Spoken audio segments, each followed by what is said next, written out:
Alright, good day everyone. You're welcome to this week's class of HPHY309, Introduction to Quantum Physics.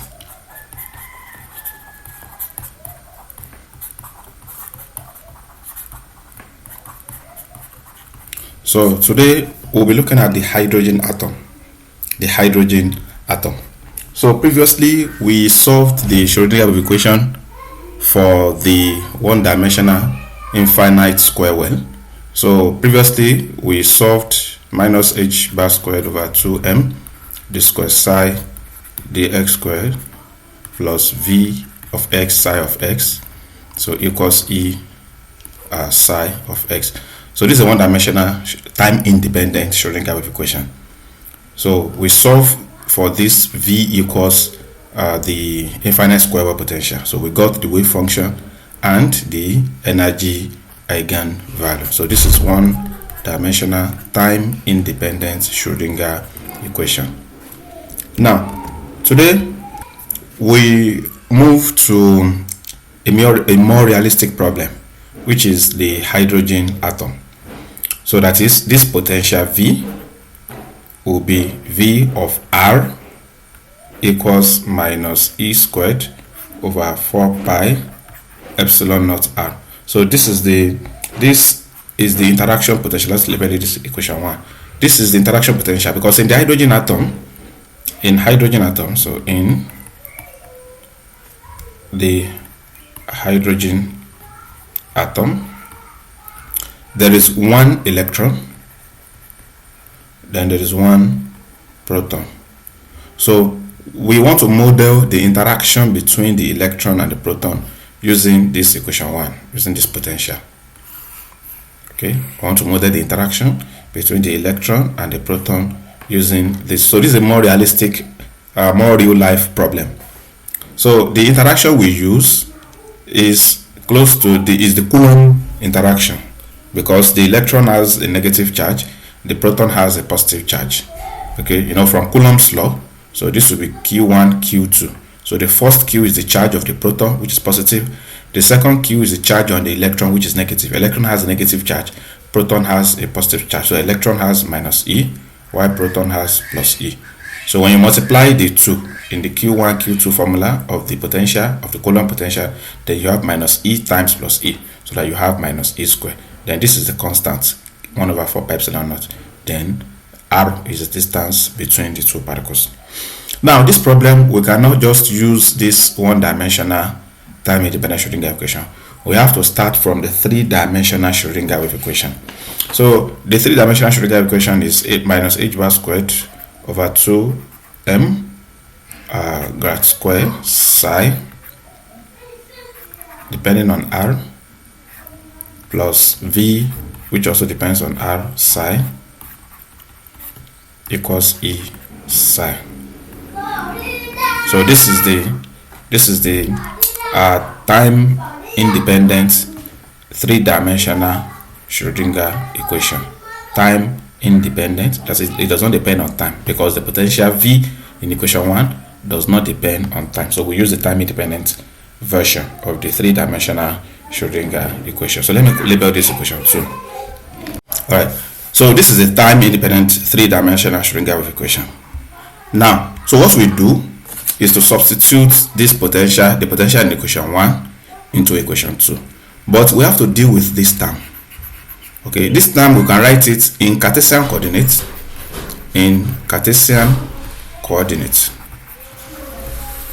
This term means di square psi, di square psi di x squared plus di square psi di y squared plus di square psi di z squared. So this is what this means in Cartesian coordinates. But this problem will not be solved using Cartesian coordinates. We're going to use spherical coordinates. So this equation 2, we'll write it in spherical coordinates. But before we do that, we want to simplify this equation 2. We want to simplify it so that we multiply through by 2m, that is, multiply equation 2 by 2 minus 2m over h bar squared, so that we have grad square psi, okay, then plus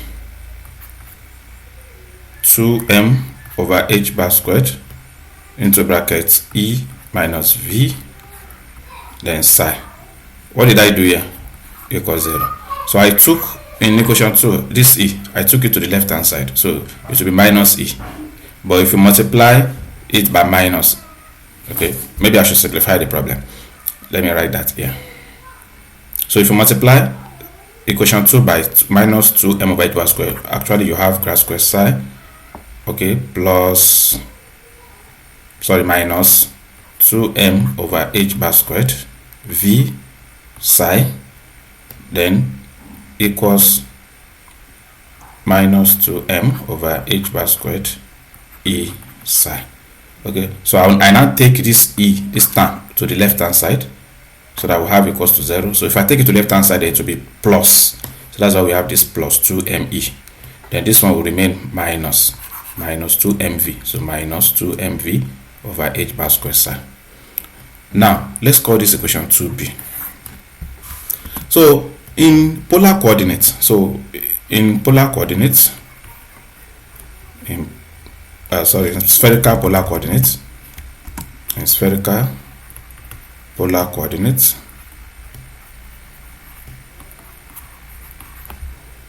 then we write this grad square psi as 1 over r squared di r into bracket r squared di psi di r plus 1 over r squared sine theta di theta of sine theta di psi di theta, then plus 1 over r squared sine squared theta di squared psi di phi squared.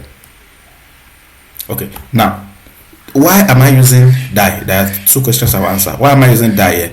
I'm using partial derivative because this psi depends in this case on r, theta and phi. So when you're working in spherical polar coordinates, your function will depend on r, theta and phi. When you're working in Cartesian coordinates, in this case our psi depends on x, y and z. So x, y and z is by Cartesian coordinate, so we must use partial derivative. Why? Because our wave function in this case depends on more than one variable. Okay, so if we had just psi of x, if you want to differentiate it, just say d psi dx. But when you have psi that depends on more than one variable, then you write it as di psi dx, because this function depends on more than one variable, so you have to do partial derivative. So that is the reason why we're using partial derivative here. Okay, now so this is this term, this grad square psi in spherical polar coordinates. So let's now add the remaining term, plus 2m over h bar squared e minus v psi equals 0. So let me call this equation 3. Now you have to note that this psi here again depends on r, theta and phi, because we are working in spherical polar coordinates. So it depends on, in Cartesian coordinates it depends on x, y and z. So this grad square will be di square psi di x square and so on, as shown here. Okay, but in spherical polar coordinates the wave function depends on r, theta and phi. Okay, so how do we solve equation 3? We solve equation 3 here using separation of variable method. Separation of variables. So this is a common method to solve partial differential equations in mathematics, because this is a partial differential equation because of the partial derivative. So a common method is separation of variables. What does that mean? It means this wave function psi that depends on r, theta and phi, will separate it into the term that contains only r, then the second term that contains only theta, and the third term that contains only phi. So let me label this equation 4. Okay, separation of variables. So what you do is you separate that function into the functions that depend on each of the independent variables. Okay, so in this case we have 3 independent variables, r, theta, and phi. Okay, so you separate our wave function, in this case psi, we separate it into r, okay, r that depends on small letter r, f that depends on small letter theta, and g that depends on small letter phi. So what we'll now do is to substitute this equation 4. So substitute equation 4 into equation 3. Substitute equation 4 into equation 3. So if we do that, if substitute equation 4 into equation 3, we have to encounter some terms like the derivative of this psi with respect to r, derivative of this psi with respect to theta, derivative of this psi with respect to phi. So let's do the derivative from this equation 4. So maybe we should do that.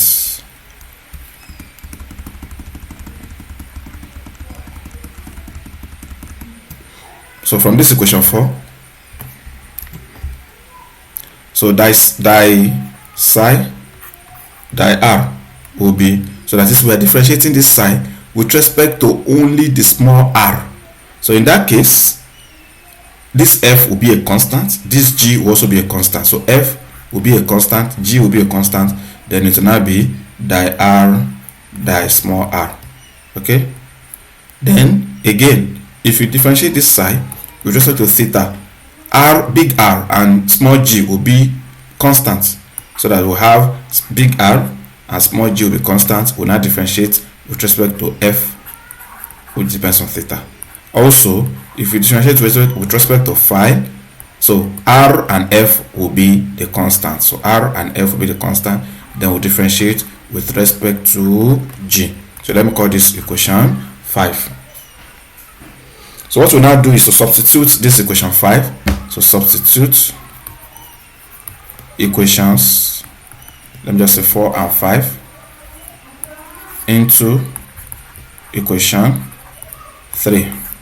So if I substitute equations 4 and 5 into equation 3, I will obtain fg over r squared di r of r squared di r di small r, close the bracket, plus rg divided by r squared sine theta di theta of sine theta di f di theta, close the bracket, plus rf.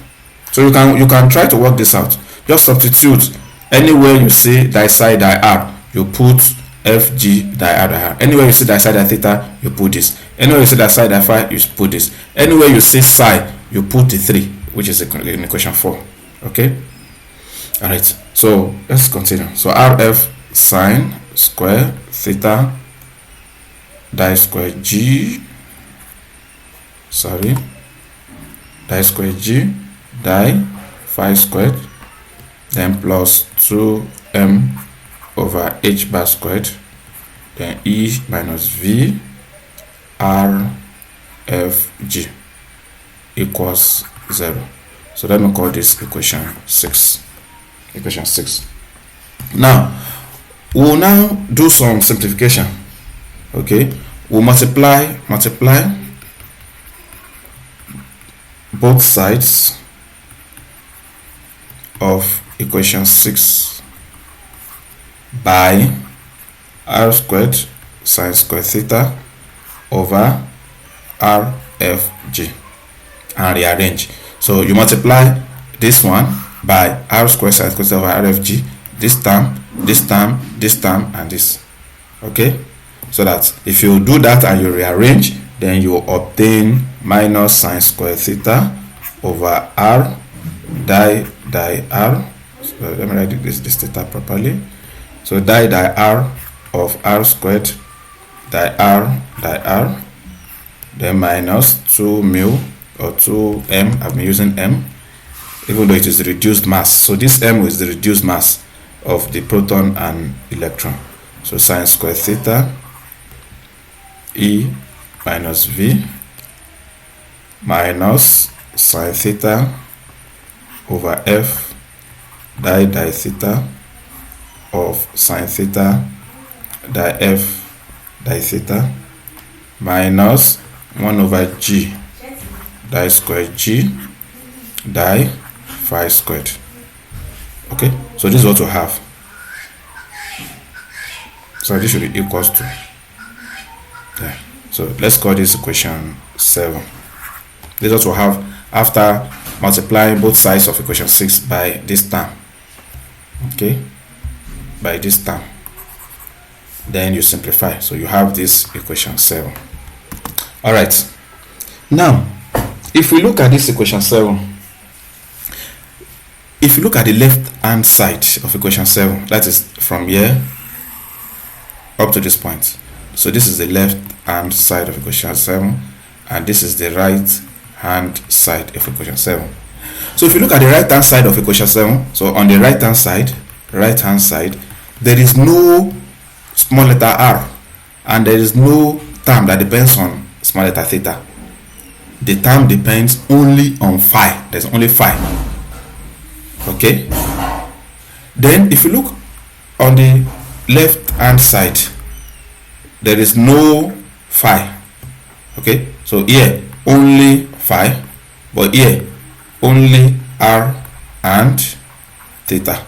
So what does that mean? So in separation of variables method, it means these two must be equal to the same constant. So therefore the left hand side and the right hand side must be equal to the same constants.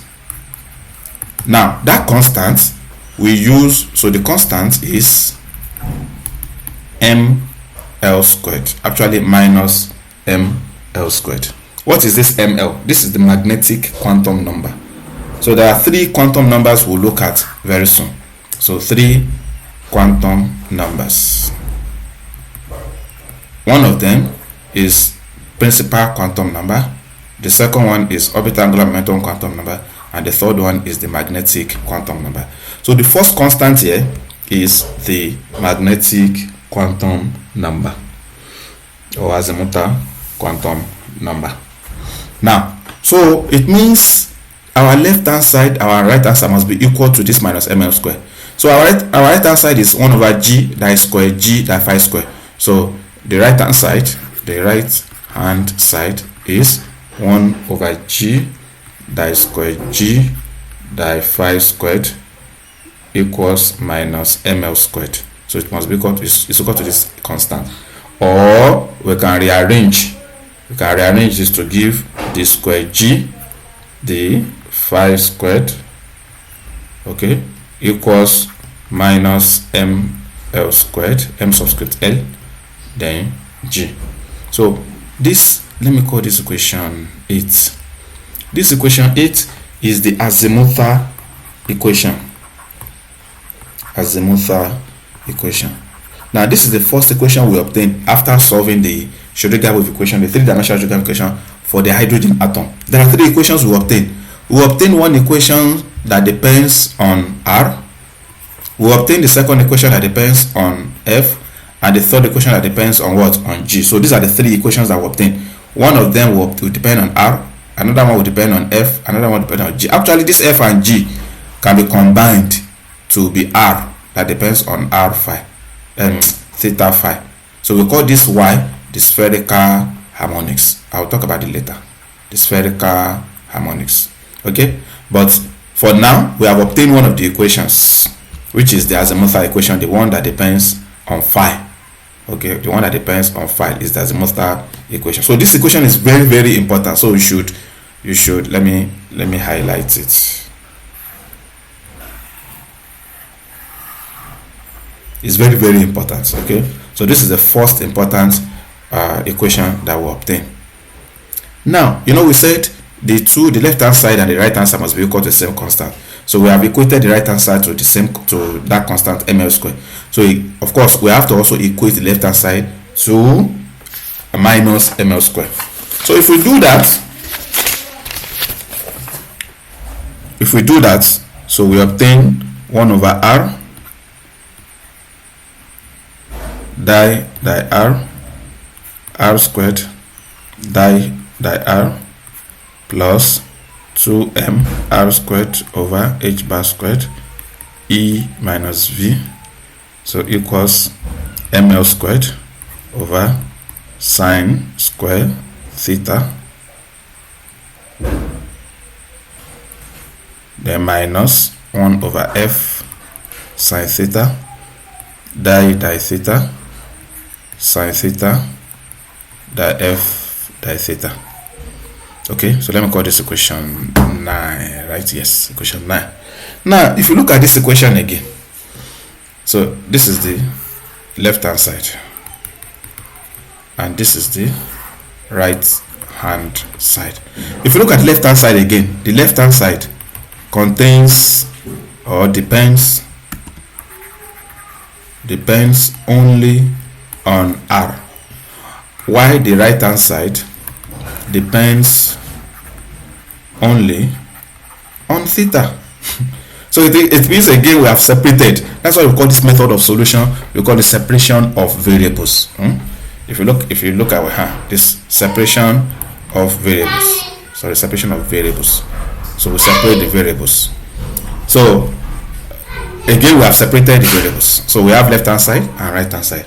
Now it means both sides must be equal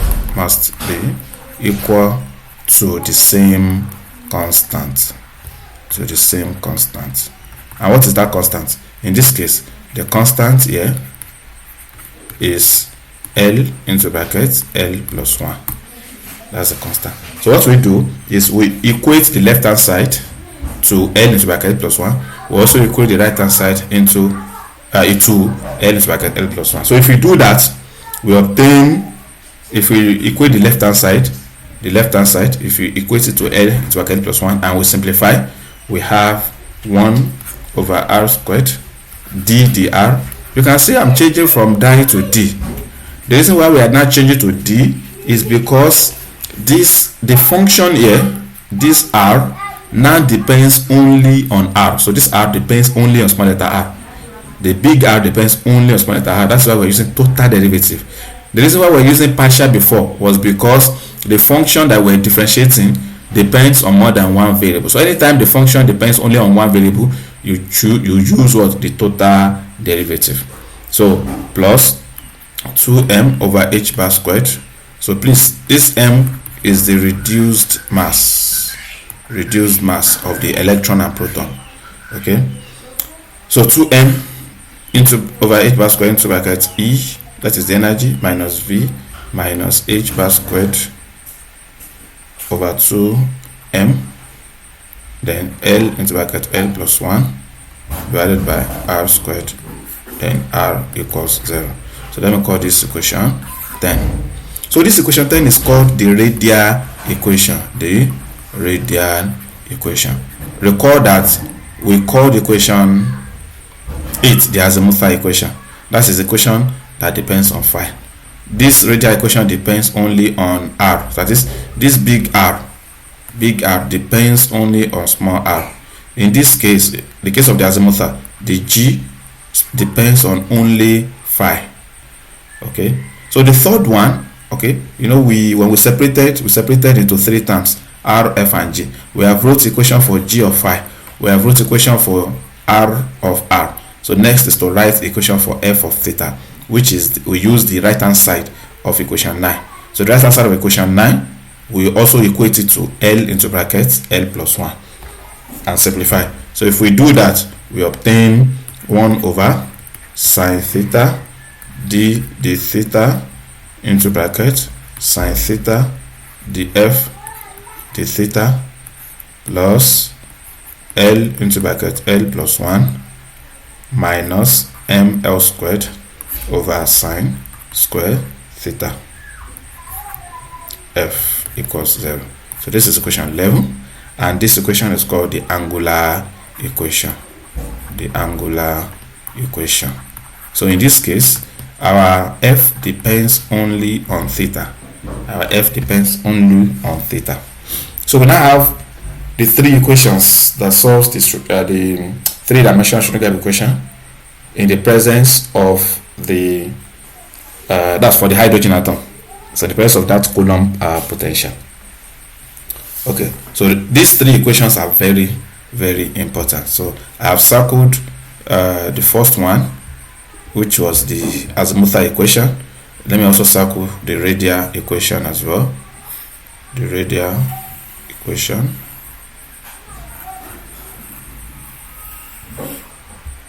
And the angular equation.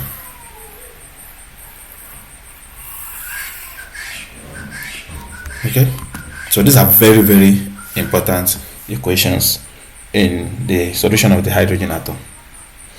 Okay, now before I proceed, I have explained the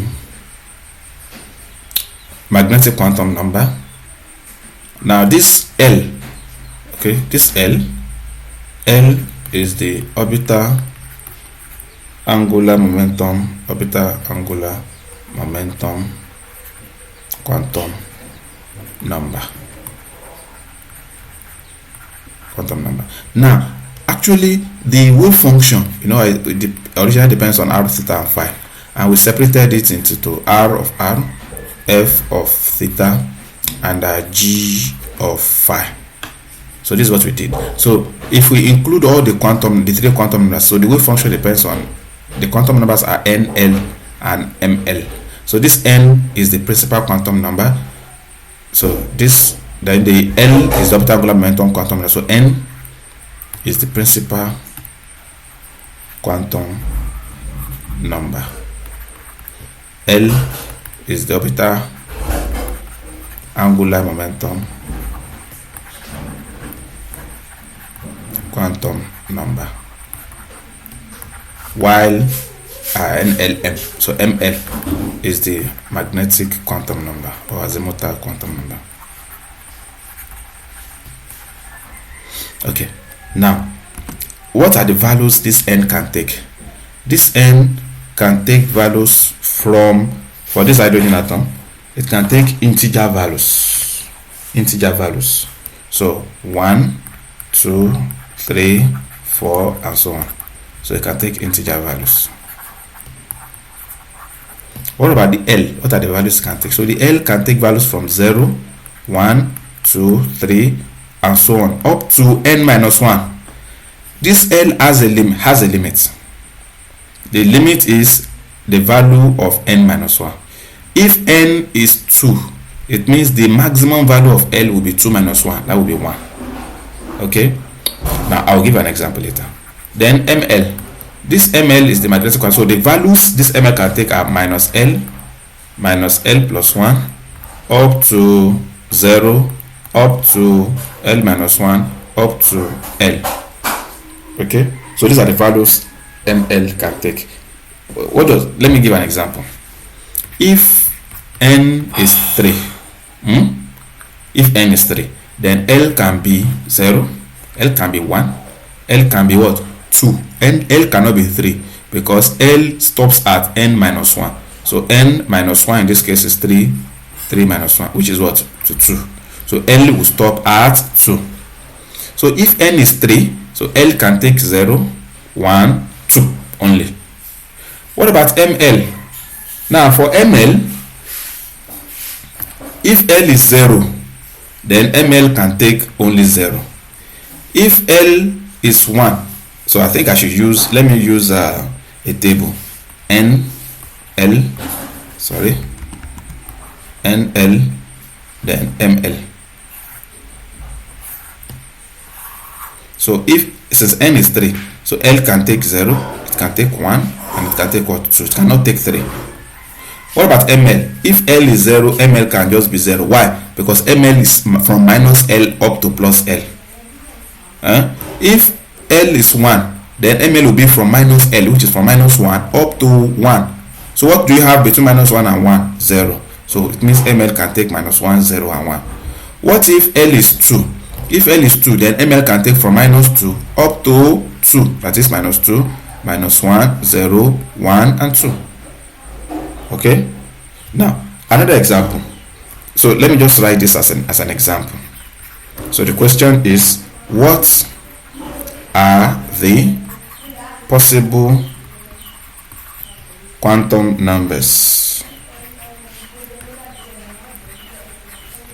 for the states n equals 4 in atomic hydrogen.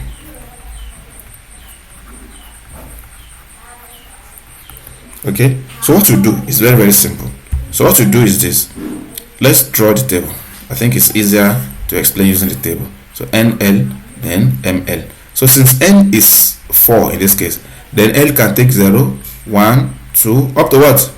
Up to N minus 1. And N minus 1 in this case is 4 minus 1, which is what? 3. So it means L will stop at 3. What about ML? If L is 0, ML is from minus L up to plus L. In this case, it's only 0. When L is 1, ML can take minus 1, 0, and 1. When L is 2, ML can take minus 2, minus 1, 0, 1, 2. When L is 3, ML can take minus 3, minus 2, minus 1, 0, 1, 2, 3. Okay, so that is the solution. Alright, so back to the equations. Okay, so this is the wave function, the total wave function. Okay, it depends on R and F and G, and I explained that we can also write it as R of R, then Y theta of phi. So this Y theta of phi is a combination of F and what? And G. That is when you combine F and G. So, and I said we call this the spherical harmonics. Spherical harmonics. Okay. Now let's I think we can take an example. Or sorry, before the example, let me give some of the values of this R and Y. Okay, so let me rewrite that this here. So I said we have R psi that depends on R theta and phi, that we can write it as R of R, then F of theta, then G of phi. And I said that we can write it as R of R and Y of theta phi, where this phi is a spherical harmonics. Now, what are the values this R can take, and what are the values this Y can take? So this Y actually depends on L and ML. That's the quantum number. But this R, this big R, the quantum numbers are N and L. N and L. That is the principal quantum number and orbital angular momentum quantum number. So these are the two quantum numbers for the radial equation, and for the angular and azimuthal equation, the quantum numbers are the orbital angular momentum quantum number L and magnetic quantum number M subscript L.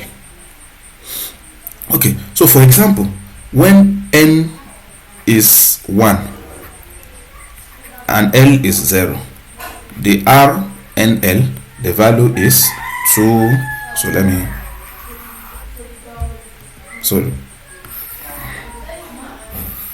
So the value is 2 divided by A naught raised to power 3 over 2 exponential minus R over A naught.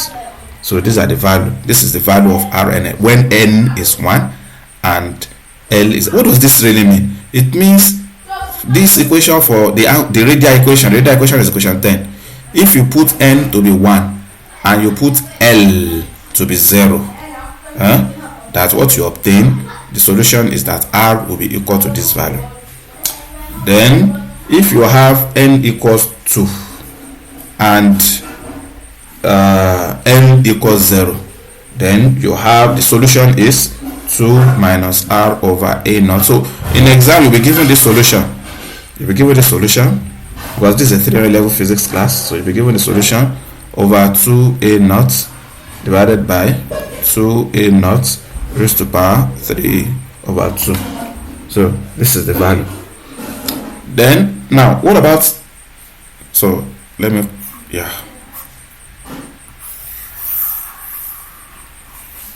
so in the resource, in the material I'm sending, so the material contains up to N equals 3 and L equals 2, so you can check the material. So this is just a sample. Then what about so this is for R. What about for the angular part?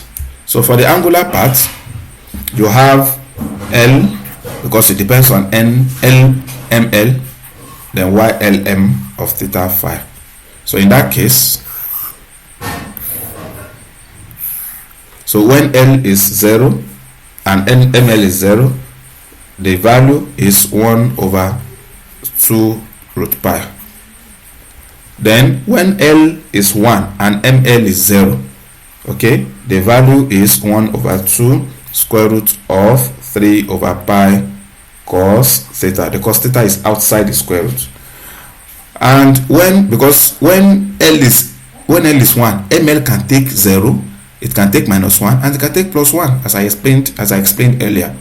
Okay, so L can be 1 and ML can be 0, it can be plus 1, it can be minus 1. So am I plus or minus 1? So if you have this, then the value of YLM will be minus or plus. Instead of plus or minus, it might be minus or plus 1 over 2, then square root of 3 over 2 pi, then 3 over 2 pi, then sine theta, and exponential plus or minus I alpha. So these are the few values I can give. So you can check the material for the other values of L. That's the the values of the spherical harmonics YLM for other values of L and ML. So let's take 2 examples, then we stop. So example 1.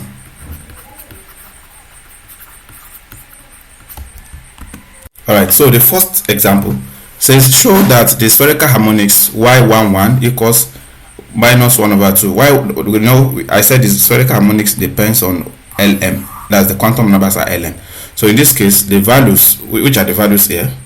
Okay, L is 1, sorry, L is 1 and ML is 1. So that is L is 1, ML is 1. So the value is minus 1 over 2, square root of 3 over 2 pi sine theta exponential I phi. So that we should show that it satisfies the angular equation. The angular equation is given in equation 11. So let's rewrite the angular equation in equation 11. Where is it? So that is 1 over sine theta d theta of sine theta df d theta. So so let me write it here again. So solution, sorry.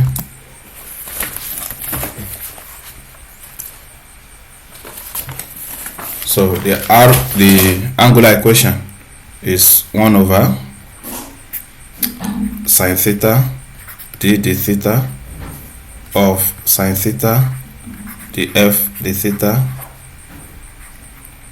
plus L into bracket L plus 1 minus ML squared over sine squared theta f equals 0. So this was our equation 11. Now, in this case, we are told that the function f equals y11, okay, equals y11, which equals minus 1 over 2 square root of 3 over 2 pi sine theta exponential I phi. Now, we know that this equation is the phi equation, the angular equation, so it depends only on phi, only on theta, sorry. So if you look at this, so if you look at the equation, it depends only on theta. So we have the f, the theta, sine theta. There is no phi present in this equation. There is no phi present. So we can say every other function, every other thing apart from the term that depends on theta is a constant. So we can say, let's just call the constant capital letter A. That is this minus half square root of 3 over 2 pi and exponential I phi. They are constant. Then the only variable is what? Is sine theta. Alright, so we can just say f equals constant, then sine theta. Okay. So we'll now substitute this f into equation 11. Substitute this f. So let me call it equation star. So substitute equation star into equation 11. So if we do that, then we have 1 over sine theta d theta of sine theta d d the theta of f, that is df the theta, and our f here is what? A sine theta.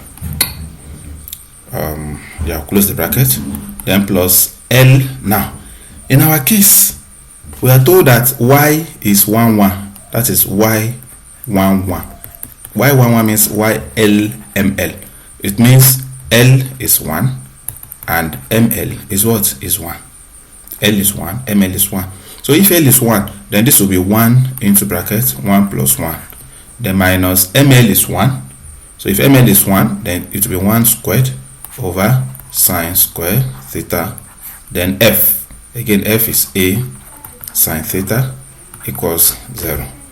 So we'll now work on this. We'll simplify. So we can have 1 over sine theta d the theta of sine theta. If we differentiate if we translate a sine theta with respect to theta, we have what? A cos theta. So let me put the a here, then you have what? Cos theta. Then plus 1 plus 1, 2. 2 times 1, 2. So 2 minus 1 over sine square theta, then a sine theta equals 0. We can actually divide through by a, okay, because this a is a constant. We can bring it outside, then the a is also here. If we divide through by a, we have 1 over sine theta d the theta of sine theta cos theta, then plus 2 minus 1 over sine square theta, then sine theta equals 0.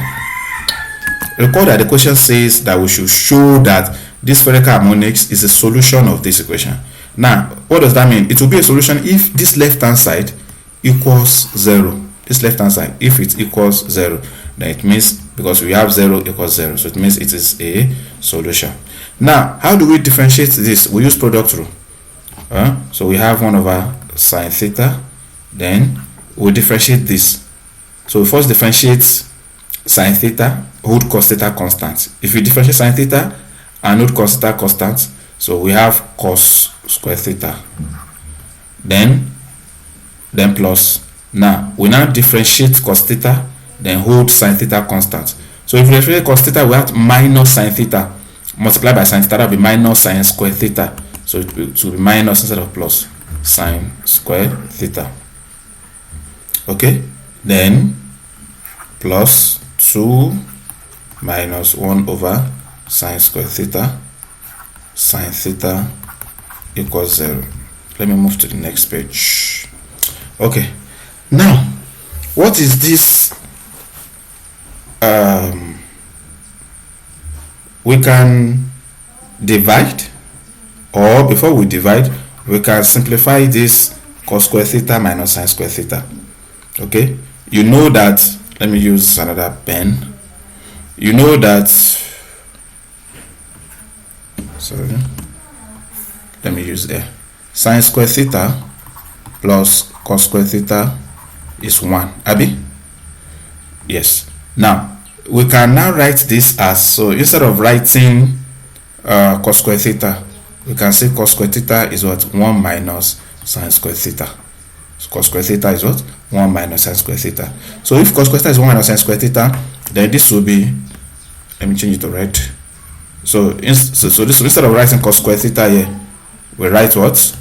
We write 1 minus sine square theta, then minus sine square theta plus 2.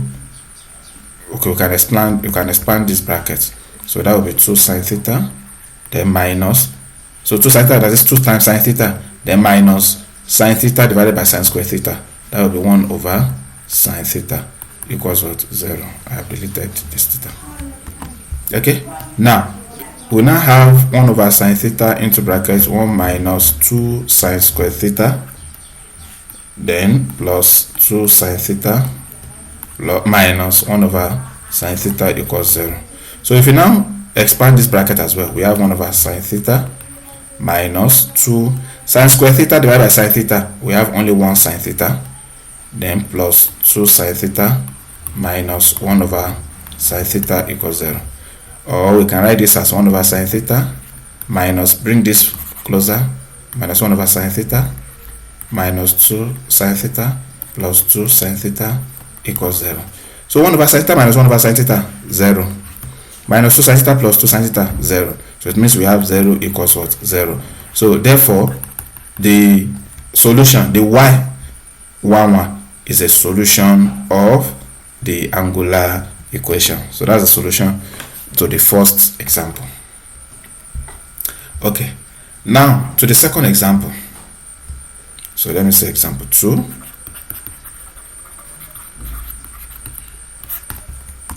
Alright, so this is the example. The example 2, the second example. The wave function psi for the ground state of hydrogen atom is given by psi 100. If you recall, psi, I said psi, psi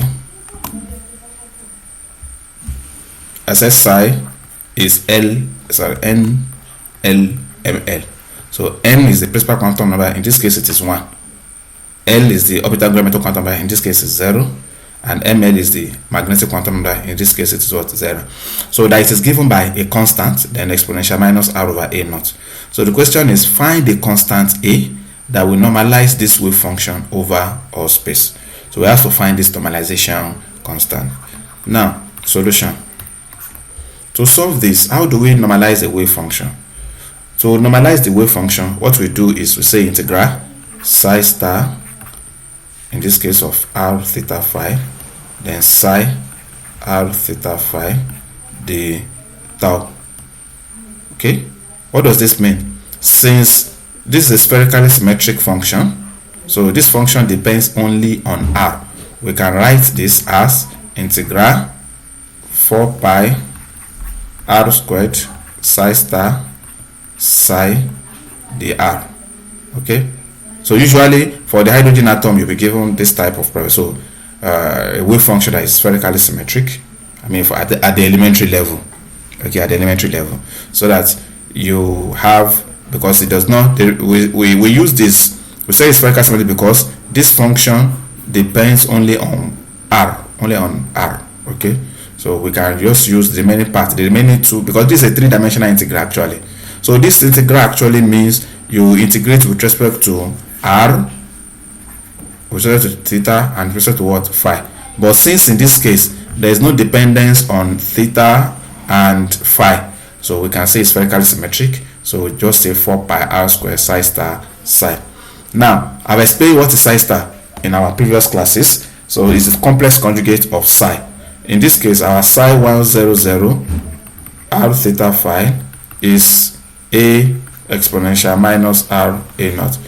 Again, psi star is the same thing because there is no complex number, there is no imaginary part here, so it's still a exponential minus r over what? Over a naught. So we now say, okay, sorry, this must be equal to 1. So we now say 4 pi integral r squared psi star psi, the r must be equal to 1, so that we have 4 pi integral r squared psi star, so psi star multiplied by psi, so a multiplied by that, this multiplied by this, so a multiplied by a, that will be a squared, then exponential minus r over a naught twice, that's 2r over a naught the r, then it must be equal to 1. So let's now take this a square outside the integration. So we have a squared 4 pi r squared exponential minus 2r over a naught the r equals 1. Our goal is to calculate a, so we have a squared equals 1 over 4 pi integral r squared exponential minus 2 the r. So let me call this equation 1 star.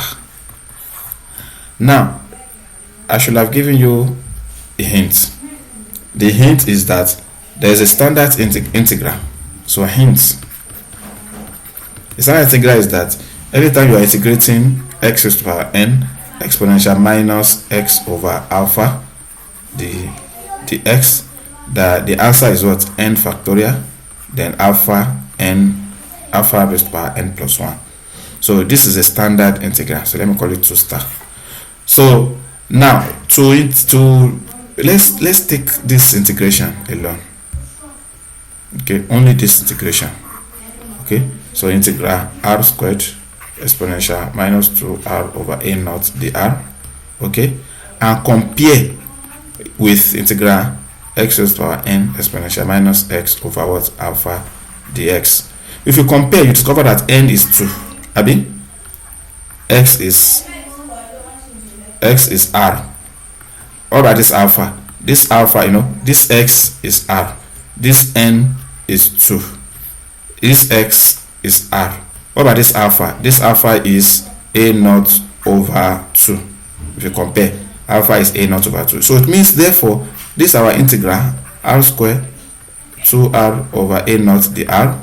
The answer is what? N factorial. What is n factorial? 2 factorial in this case. Then alpha. What is alpha? A naught over 2 raised to power n plus 1. N is what? 2 plus 1. 2 factorial is what? 2. Then into bracket a naught over 2. 2 plus 1, 3. Or we can write this as a naught cube over what? 2 raised to power 3 is 8. Then 2 divided 2 here 1, 2 in 8, 4.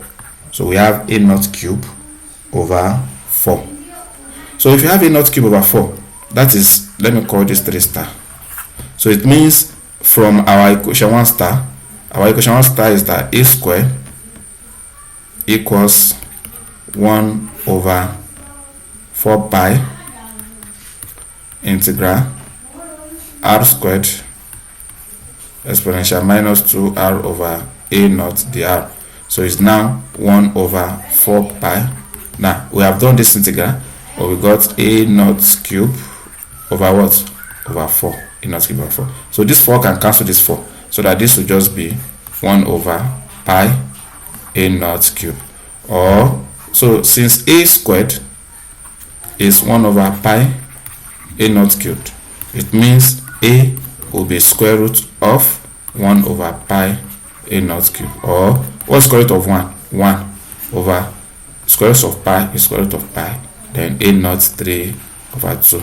So this is the normalization constant. You now say, so if you look at the question says find the normalization, find the constant. So you now say, so therefore the normalization constant is a equals 1 over square root of pi a naught 3 over 2. Okay, so this is where we'll stop in this class and in this course. So next week, that's week 11, we'll have our second test. So you should prepare for the second test next week. All right, see you later.